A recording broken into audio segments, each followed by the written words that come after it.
Salut, PowerShell Advanced, super, bienvenue sur ce premier module où on va aller s'éclater sur la partie PowerShell Advanced.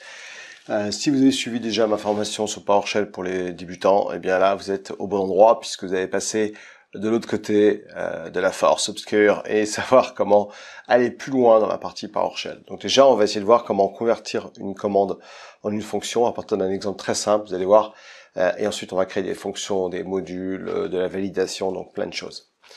Alors, premièrement, la première chose que vous devez faire quand vous voulez créer une fonction, c'est surtout d'éviter de rentrer en dur, en fait, compte, des informations.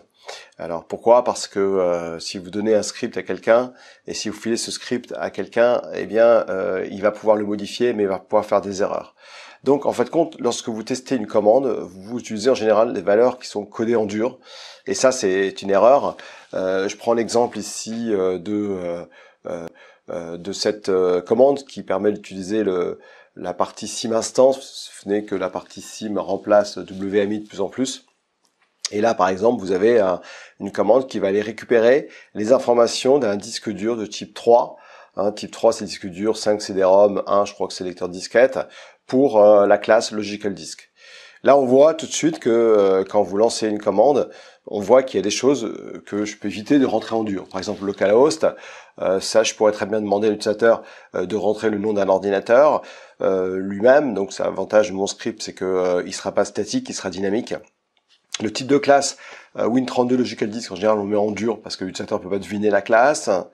Et ensuite, nous avons un fil de type 3, donc ça veut dire c'est un disque dur. Donc, quand vous avez une commande, le but c'est de trouver une façon justement de pouvoir pas mettre les informations en dur.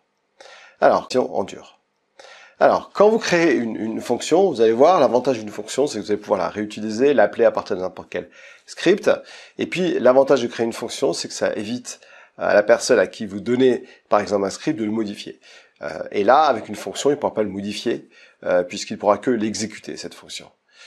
Donc, c'est vrai que une fois que vous avez testé la fonction, vous allez voir, on va la mettre dans un module, et un module va vous permettre, en fait, de pouvoir tout simplement charger un ensemble de fonctions que vous créez dans un module. Alors, on verra qu'il existe trois types de fonctions. Il existe des fonctions de type de base, des fonctions du type pipeline ou des fonctions avancées. Nous, on va vraiment se focaliser sur la partie fonction avancée. Et vous allez voir qu'une fonction avancée apporte énormément de fonctionnalités et on utilise vraiment pleinement toutes les possibilités de PowerShell. Vous allez voir que dans une fonction avancée, on va rajouter au début de la fonction command line binding qui va nous permettre d'avoir une fonction et d'utiliser en fait toutes les possibilités que nous offre PowerShell, notamment la possibilité d'avoir des paramètres en plus, et ça on va le voir ensemble. Alors je vais vous montrer justement comment partir d'une simple commande, identifier ce qu'on peut transformer, éviter de le taper en dur. Donc c'est parti pour le lab, vous allez voir c'est relativement simple, il n'y a pas de souci particulier sur ce lab là. Donc là je suis sur un client, et puis sur ce client là je vais lancer le PowerShell ISE, donc je tape PowerShell, et là vous voyez qu'il y a l'ISE. Voilà, et donc là on va partir d'une commande toute simple, et voir un petit peu l'avantage justement d'une fonction par rapport à un script. Donc imaginons que je sais pas, je crée un script et c'est un script pour afficher script pour afficher les infos d'un computer.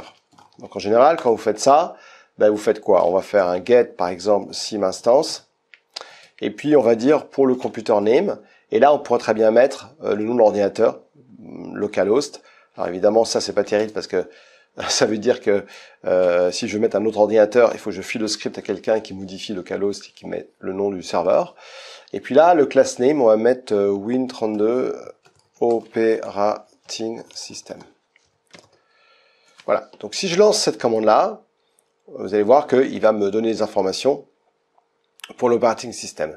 Alors là je me suis trompé puisque c'est Win32 underscore operating system. Voilà, et je vais relancer ma commande. Donc là, vous voyez qu'il me donne les informations de mon ordinateur. Alors, il y a quelques informations, mais en tout cas, ces infos sont très utiles pour moi. Alors, il est vrai que je peux très bien enregistrer mon script maintenant. Je vais faire un save as et on va l'appeler script OS info, donc script info OS, pardon. Et à partir de là, ok, très bien, mon script est terminé. Donc si quelqu'un ouvre mon script, donc si par exemple je vais dans document et que quelqu'un va exécuter mon script, ce qui va se passer à ce moment-là, c'est que ok, mon script fonctionne, mais il fonctionne, vous voyez, que pour l'ordinateur local. Donc ça veut dire que si un utilisateur veut à un moment donné modifier ce script, eh bien je lui file le script, et puis lui par exemple, il enlève localhost et il va mettre par exemple AD1 qui est mon contrôleur de domaine. Donc si je lance cette fonction, on voit que ça fonctionne bien, puisqu'il est allé demander pour mon contrôleur de domaine, en fin de compte, les informations de l'operating system. Bon, ok, très bien. Vous allez me dire, ouais, ça suffit. Moi, j'ai confiance. Les gens vont pas faire d'erreur. Oui, mais si à un moment donné, un utilisateur fait une bêtise et puis, je sais pas, met un 1 ici, c'est clair que là, à un moment donné, ça marche plus. Donc, il vous appelle, il sait pas pourquoi. Donc ça, je ne veux pas. Donc, la première chose que je vais faire, c'est identifier les valeurs que je peux transformer en tant que paramètres. Alors, vous allez voir que ici, par exemple, cette valeur-là, je vais pouvoir très bien faire en sorte que l'utilisateur la tape quand il va exécuter ma fonction. Donc, on va dire que on va remplacer ça par computer name. Voilà. Et là, ce que je vais faire, c'est que, alors j'ai enlevé mon commentaire, je vais créer une fonction. Alors l'avantage d'une fonction, c'est que au lieu qu'un utilisateur tape le nom de mon script, comme on a vu, script info, eh bien, je veux que l'utilisateur tape quelque chose genre get, on va dire get OS info par exemple, d'accord, ou get PC info, enfin ce qu'on veut. Donc l'avantage, c'est que je passe plus par un script, mais je vais passer par une fonction traditionnelle, comme vous connaissez. Donc là, ce que je vais faire, c'est qu'en premier, je vais l'appeler fonction. Et dans ma fonction, je vais lui dire que c'est get, on va dire tout simplement PC info. On va même le mettre comme ça pour que ce soit plus clair. Et là, j'ouvre mes accolades et je ferme en bas. Voilà. À partir de là, je vais faire un paramètre. Un paramètre, ça veut dire, c'est au moment où je vais taper get PC info, j'aurai mon paramètre ici, computer name. Donc ici, je vais faire param, et vous voyez, j'ouvre, et je ferme. À l'intérieur de là, c'est donc mon computer name, c'est du texte, donc je vais tout simplement marquer ici string, et à partir de là, je vais mettre computer name. Voilà, c'est aussi simple que ça, vous avez vu, c'est franchement hyper simple. Donc ça veut dire que maintenant, si alors je veux sauvegarder ça, si je veux voir comment, si ma fonction fonctionne correctement, j'ai plusieurs possibilités. La première chose, c'est simplement d'exécuter ce script, il va rien se passer. Par contre, il va charger la fonction getPCInfo dans la mémoire. Ça veut donc dire que si je ferme ma session, il perd la fonction. C'est pour ça qu'après, dans le deuxième module, on verra comment transformer cette fonction et la mettre dans un module. Et ainsi, à chaque fois que je charge mon module, il charge ma fonction. Donc là, maintenant, si je fais get PCInfo, eh bien, superbe, j'ai bien computer name. Donc ça, c'est pas mal.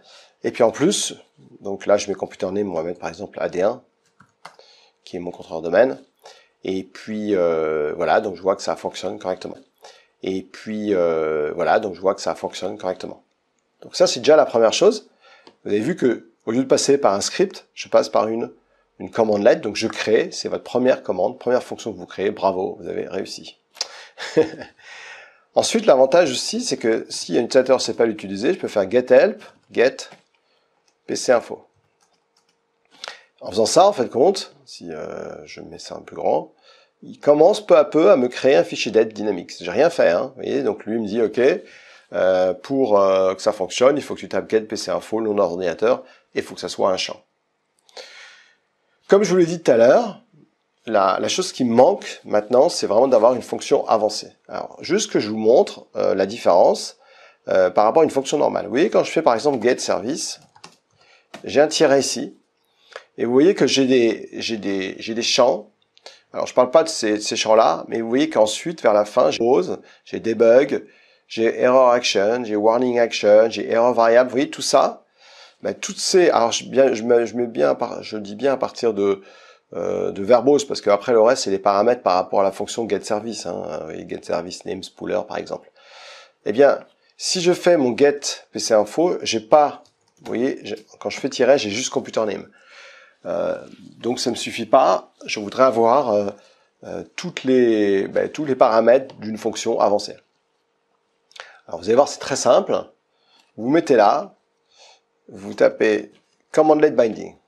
Donc, command let binding. Et puis là, comme j'appelle cette fonction là. Je vais enregistrer ça. Donc, vous vous souvenez qu'avant, quand je faisais get PC info, j'avais que ça comme commande. Ce que je vais faire maintenant, c'est que je vais aller simplement prendre le script ici, l'exécuter, et faire ça. Alors maintenant, si je tape get PC info, ce qui est génial, c'est quand je fais tiret, balabam, il m'a rajouté toutes ces valeurs-là.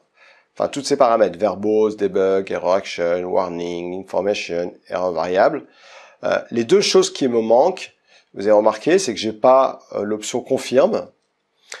Confirme, c'est quand vous lancez une commande qui va changer le système, il va me demander voulez-vous vraiment le faire, et il me manque également le what if. Ça on verra après, ce qu'on appelle les shoot process. Pour l'instant on n'en a pas, mais on verra après. Mais en tout cas, ça a l'air pas mal. Alors, vous avez remarqué que quand je exécute ma fonction, je suis obligé de faire ça à chaque fois. Alors il y a une autre façon, vous allez voir, de charger la fonction sans faire ce que je viens de faire. Et c'est ce qu'on appelle le dot sourcing. Alors regardez, je vais fermer tout ça, tout simplement. Donc je vais aller fermer toute cette fenêtre-là. Je vais même fermer ce PowerShell-là. Et je vais relancer donc PowerShell. Et puis on va me le lancer comme ça. Donc je vais dans le document, je vais dans le script. Et là, si je fais vous voyez, get PC info, il n'y a rien. Vous voyez, il n'est pas chargé. Donc ce que je peux faire maintenant, c'est faire un dot sourcing. Donc je fais point espace point backslash et là je fais script info. Quand je fais ça, vous voyez, il me dit rien. Mais par contre, si je fais get PC info, waouh, génial, il vient de me le charger. Vous voyez ici. D'ailleurs, si vous voulez voir tous vos paramètres, vous pouvez faire également contrôle espace et là il vous montre tous les paramètres. Donc ça c'est quelque chose que je trouve top parce que ça vous permet de charger votre script justement, votre fonction par exemple, sans aller à l'intérieur de la fonction, c'est-à-dire à l'intérieur de l'éditeur, faire ISE et puis aller ouvrir ici, et puis vous voyez, et puis sélectionner tout ça et faire exécuter. Enfin, ça paraît un peu bête. Voilà, donc ça c'était la première étape. Donc vous voyez que c'est relativement facile de pouvoir faire ce genre de choses. Et puis surtout, on va voir après, dans le module d'après, comment faire en sorte de charger automatiquement votre script au démarrage en le mettant dans un module. Voilà, super. Et on se retrouve après sur la suite, c'est-à-dire, juste pour votre info, nous allons voir comment créer un module PowerShell.